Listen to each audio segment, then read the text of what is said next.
as I say, I'm not going to ask these gentlemen to introduce themselves because A, they're all rather well known already. Their bios are in the packs, and B, we get to hear more of what they've got to say, which is usually a lot.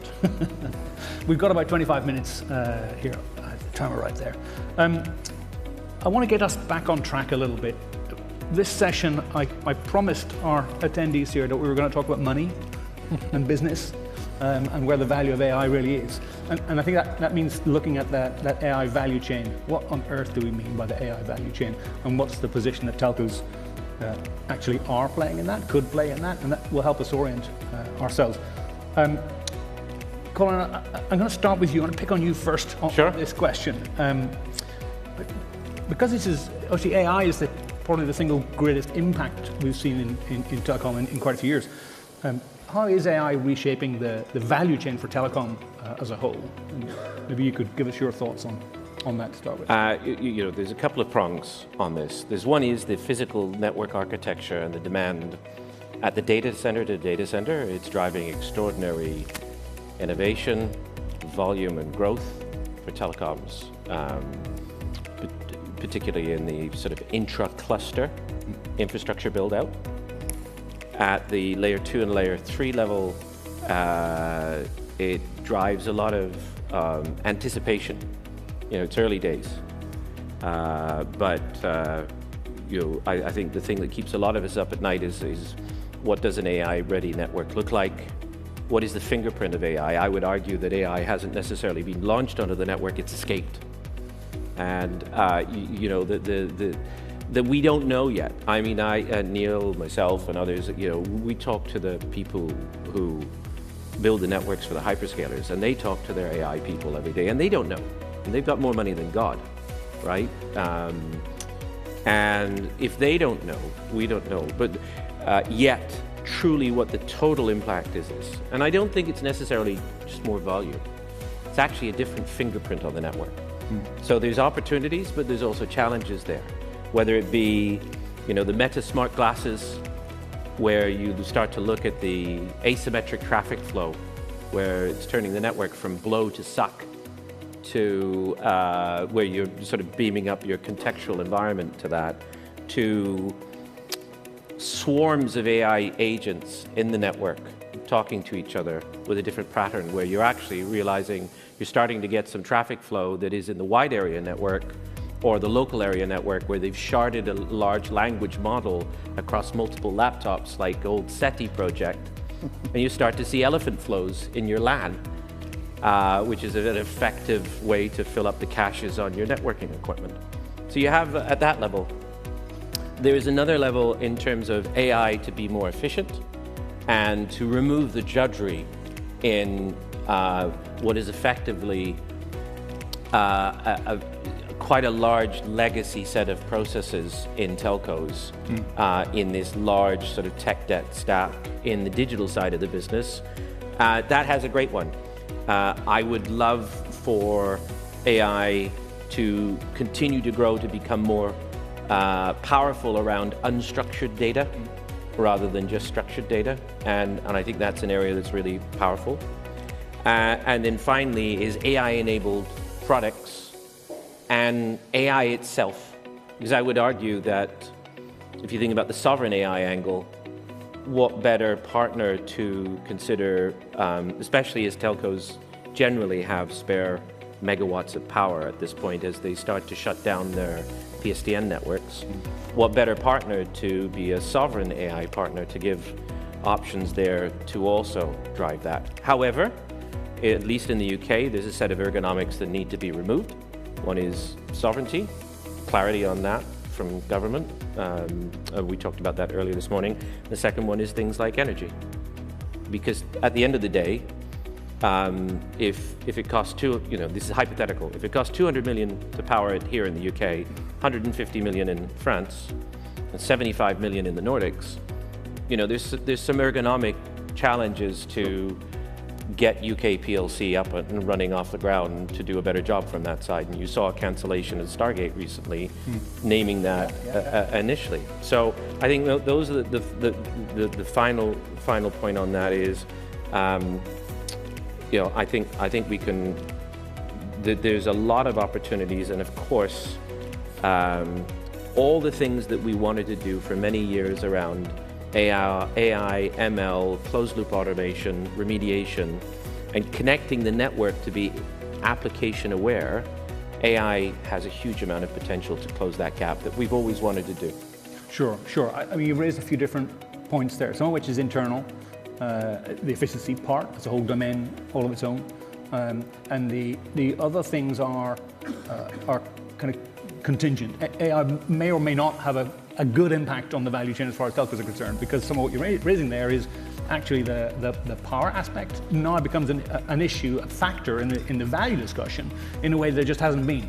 Okay, when you scale that all up, okay, now it matters which country we're using to.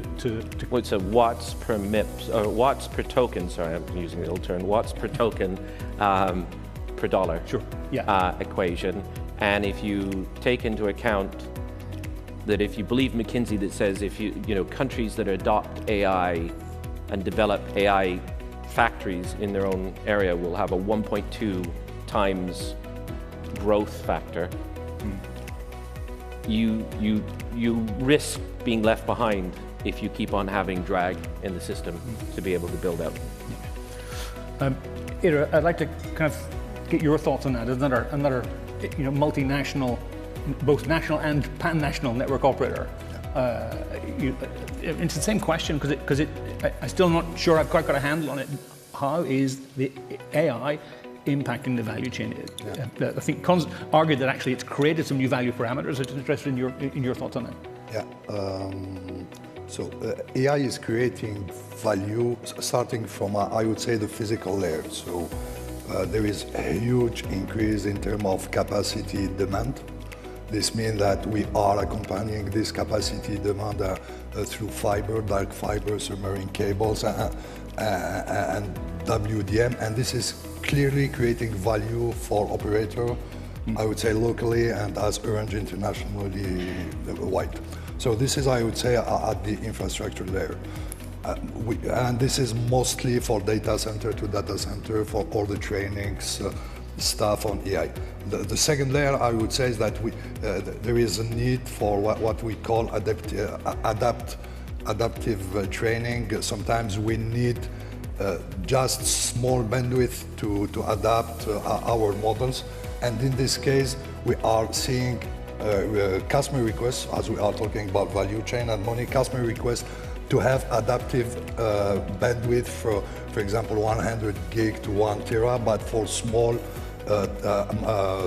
amount of time. And this is where we are seeing this value, and we adapt our network to be programmable, I would say, and we can request in demand this capacity for the dedicated time. We are seeing value also as an operator on being at the edge, and this is what we used for the inference. And definitely at the edge, as an operator, we have a lot of facilities, going from towers for radio to locations for all our, I would say, legacy PSTN to FTTH, and we have facilities, we have power to have all this, I would say, edge AI included in this location. So this is where we are also seeking to create value. I would say we have also the fact of using things like grid AI, or what I call CDN for AI, will generate value, as we need to provide our customers with the best near location to manage their AI request. And this is based on the fact that we have a lot of location, we can manage this as an operator, and this is creating value for us. And I would say two last points that are the DNA of operators, that are, first of all, the trust. I think that from operator perspective, one of our big differentiator, and we believe strongly in that within Orange, is the trust. So providing trusted AI, meaning that we provide with the right infrastructure, with the best quality, best security, and being in capacity of allowing our customers to be sure about their data and having this trust. And the other one is the security. I think that AI is today creating kind of I would say, new dilemma in security. I will not go in detail on that. And from, I would say, an operator perspective, we have in our DNA to have the best, I would say, secured infrastructures. So this is where we see value creation for an operator. So you've touched on something very intangible there, which is a kind of byproduct of AI, and an intersection with the sovereignty question, which is, you said trust now becomes a vector of value.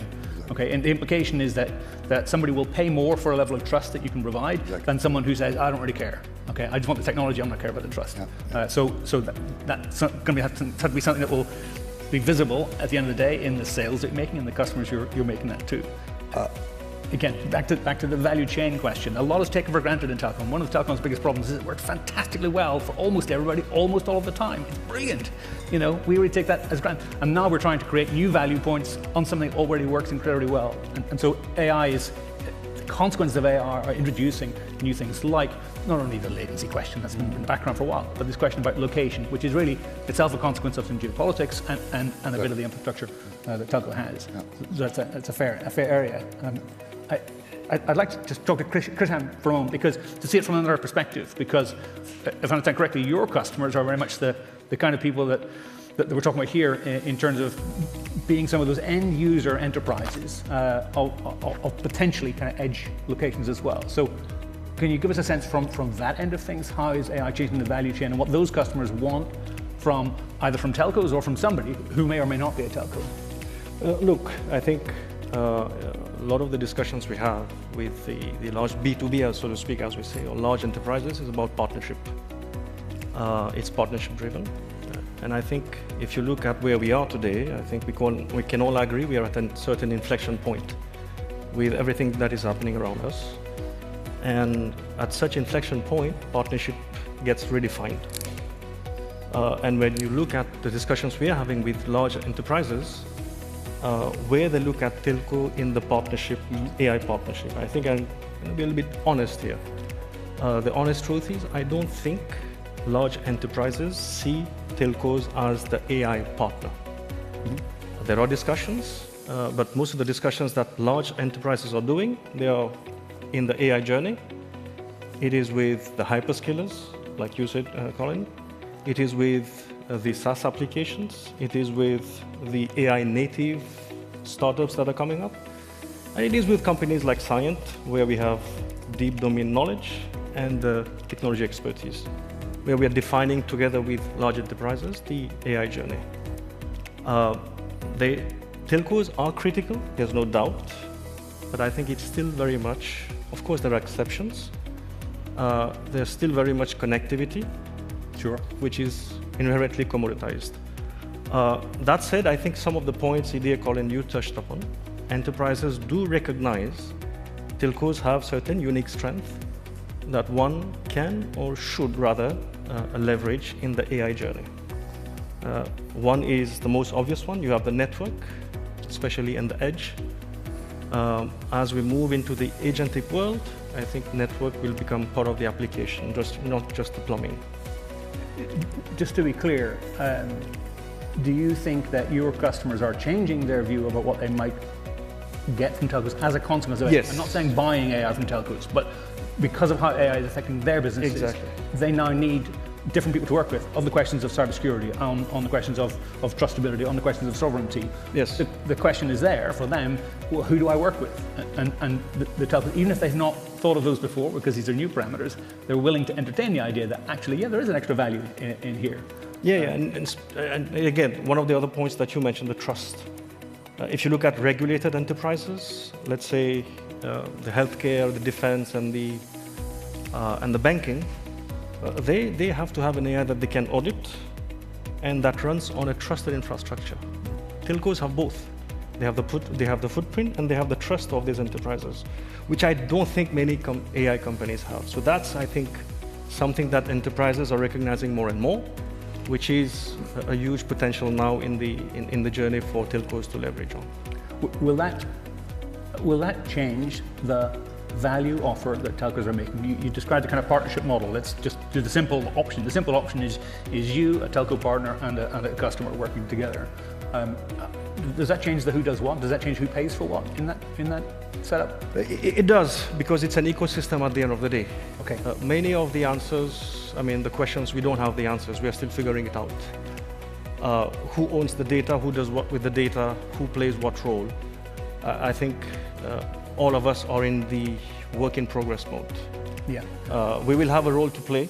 Sure. I think the one who are bold in partnering, for example, if you're able to partner boldly and quickly, leverage the assets that we have, the network, the data, and the trust, effectively, then it will determine the equation. All of those. Neil, thanks for your patience. We got through some of those other questions. I wanted to get your view on what you think, because you're well known for being extremely customer-centric. And what do you think is the value that customers want from AI, and what portion of that value do they want their telcos as providers to give them, and what portion do they want somebody else to give them? So I think when we talk about AI, we talk about knowledge, right? That's what it is. So what knowledge do we bring to the table as telecommunication operators? We bring trust, we bring security, we bring reliability, and we bring scalability. And I think in any AI discussion, we have to start with what knowledge we have and how we can leverage AI to help our customers. So if you're a building company, hey, we've done a lot of building recently. We've gained a lot of knowledge on how to build things. How can we place that into the environment? It's not a normal, if anyone thinks, hey, ring the phone, hey Neil, can I buy your lease line AI sandwich? No one's buying that, right? It's got to be about the knowledge that we've got, because ultimately that's what AI is about. It's about knowledge. And I think we undervalue our knowledge. In security, we undervalue our knowledge. And a few weeks ago, the LLM started pushing big security packages. We were asleep as an industry. That was a classic telco myth, where we have got outstanding knowledge about building secure defense-level networks, yet we missed that opportunity. And what it boils back to is are we close, and this is the customer bit coming, are we close enough to our customers to understand the challenges they face? And I just don't think that we are. And I don't think that we understand our customers well enough to be able to say, hey, actually security is a big problem. We've got a lot of knowledge in that space. We should help our customers. Our approach to security today, for example, is, hey, we'll sell you a reboxed this vendor. And our engagement in that process is not where it could be. And something like that would be immensely sticky. You'd never lose that customer.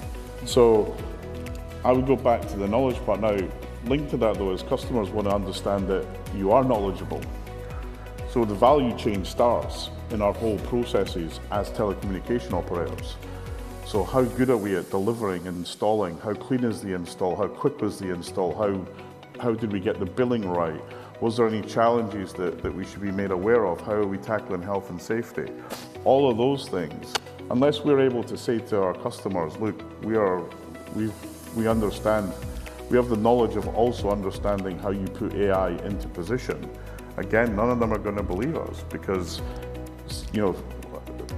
very much largely in this space, seeing is believing. So at CityFibre, we're starting at the beginning, which is when we install a service, what AI are we bringing to ensure that service was installed correctly? How are we using AI at the very starting point, where we have an engineer on site and we're capturing some voice stuff to say, hey, this install was X, Y, Z. That's suddenly, if we develop that well, that's suddenly something that, maybe British Gas might want to be interested in, because they've got a field engineering service. I think the second point is then how do you actually manage your own infrastructure? Again, we're using visual AI to take images of all of our nodes in the network and ensure that our inventory matches up. So data cleansing, and in the world of telco, there's only one organization that owns the data. It's the telco, and in that space, there's a massive opportunity for AI to clean and to fix the challenges. I'm very lucky. I have no legacy. What a difference it is. We're a new network, so we don't have to worry about the legacy of the old network. We do have to worry about some of the operating practices that are a bit legacy, some might suggest, but bringing our new knowledge to that cycle time so that we can improve the experience of working with a telco for customers, because whenever you do a survey, you know, with customers, like, it's so hard to work with telcos. And unless we take our knowledge and we also probably buy in some knowledge and how we work with customers, service customers, learn about their issues, and then use AI as a tool to help them solve AI, where we have knowledge, I think is how we start to control our own piece of this value chain. But if we're not thinking about the knowledge, then we're not thinking about AI. For sure, are there some infrastructure stuff that we can win? Absolutely. Building edge inference. I was actually in this very room last December. I gave a presentation on AI inferencing. Half the room was full of lawyers.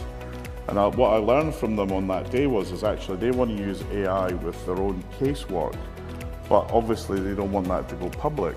So building them an AI solution with hardware or leveraging a grid with inferencing, all of a sudden means that all of their case stuff they can process with AI, and we can build both the infrastructure, the connectivity, the security, and the trust around it, because we are recognized for that.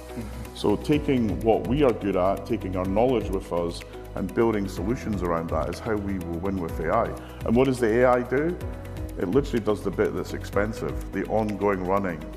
You know, we can go in with a customer, we can build up, we can practically do anything that we choose to do. It's then how do we keep it going and ongoing. And you know, a new customer versus a legacy customer or a historical customer, one that you've had for a few years, the difference in your approach to that customer is massive. We need that brand new customer experience for everything that we do with customers. And then I think you get a situation where, hey, we should ask, you know, the telco if they could load a module of knowledge and help us with this piece of it. But I think really being sure about what our knowledge experience is. You know, what is our knowledge experience? We're great at voice. We've forgotten how good we are at voice. We're amazing at scalability. We're amazing at redundancy. We beat the hyperscalers. Telcos beat the hyperscalers in redundancy. Fact. Those are things that are important to customers, and if we can share that knowledge through AI and monetize that, which I think is absolutely achievable, then I think we can win big here. But also, as my colleague from Orange said, also partner with the right players as well. Because in this world, there's no one person that can do everything. Sure. So, you know, how you build those partnerships, how we work with our partners to sell to their customers, to enable them with new things to sell that are AI enabled. Would it be fair to say that with that attitude, you're not in the camp of saying, let's just resell some infrastructure, let's do GPU as a service and call that monetizing AI? I mean, that's a million miles away from the things you're talking about. Yeah, I mean, look, of course we should do some of that for sure, but you know, are we going to compete with the neoclouds and the hyperscalers in that space? Probably not.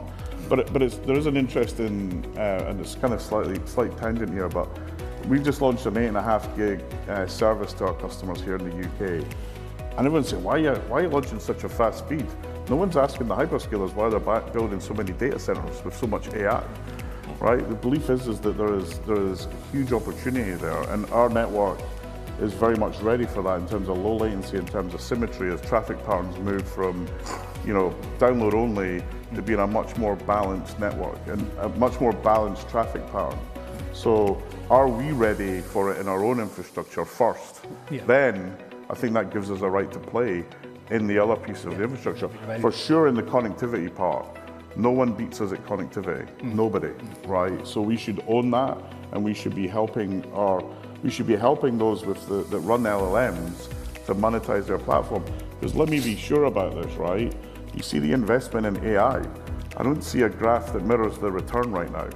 So very soon, I think some of the AI players are going to be looking to work with us to bring our knowledge to their platforms to monetize it together. I think that's inevitable, and this is where everyone who's got something that's affected by AI needs to start thinking about, what is my knowledge value to this AI process?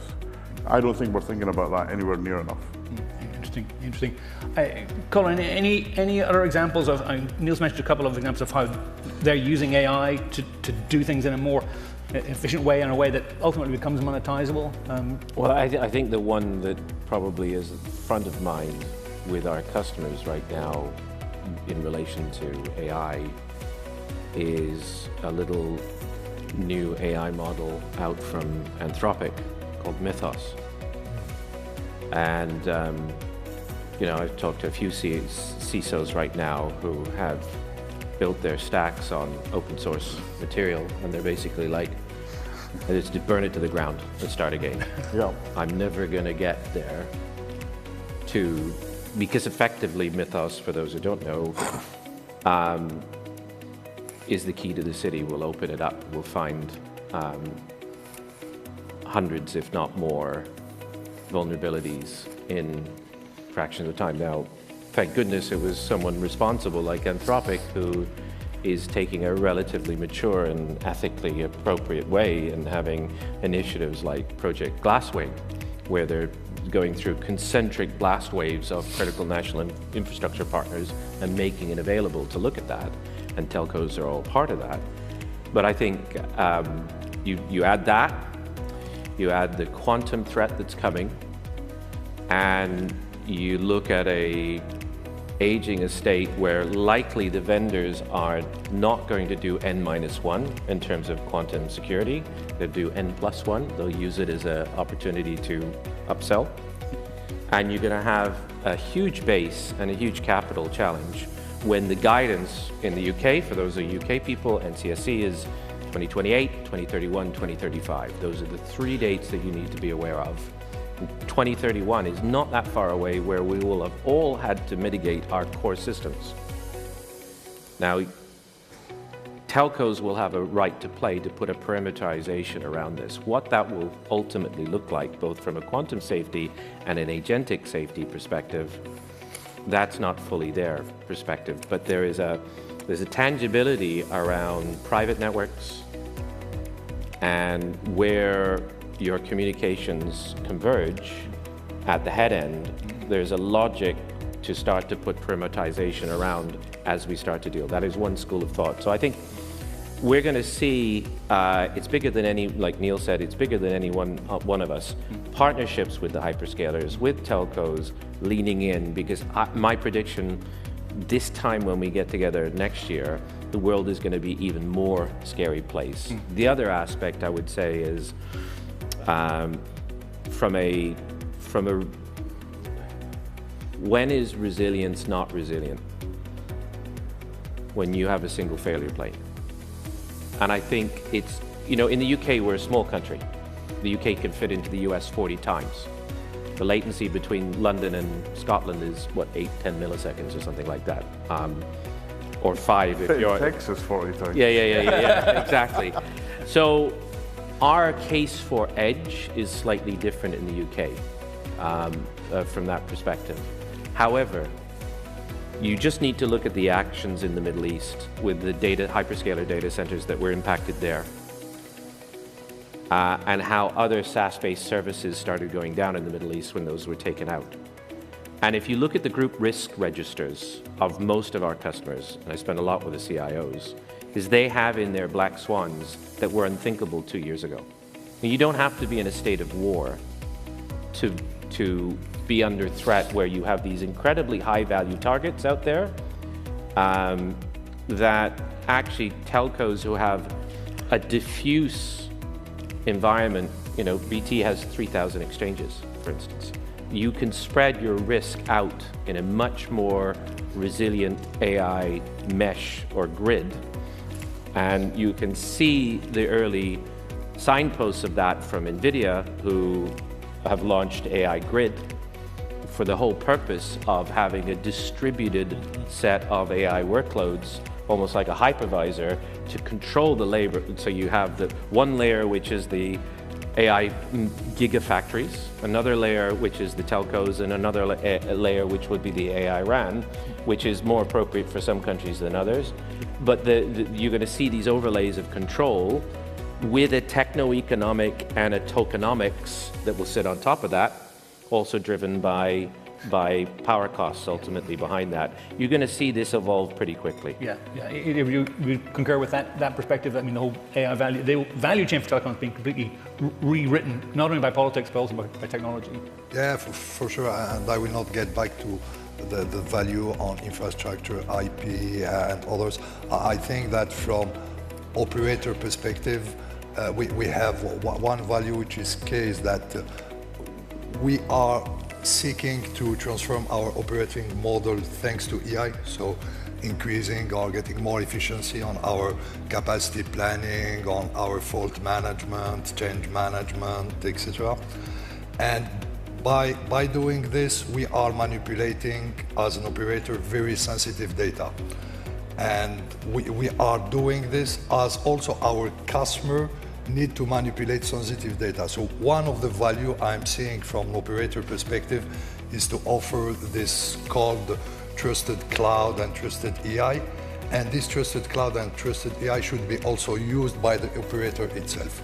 So this is today one of the value I really see, because as an operator, we cannot play with a lot of sensitive data. I will not tell them, but we have a lot of them. So we need our own AI, our own cloud, and we can provide this to our customer. All this bundled with our connectivity, with the fact that we have, I would say, resiliency. Resiliency can move from having 2 path diversity to 4 to 5 or to more than that. And also having in mind the fact that as an operator, we have this DNA of customer quality and security. Gentlemen, we're out of time. I hope we'll get a chance to talk to you all again. And in the break, on the booth, I think Simon held a booth around the corner. I encourage everybody to really continue the conversation with this very fine set of panelists today. Thank you very much. Thank you. Thank you.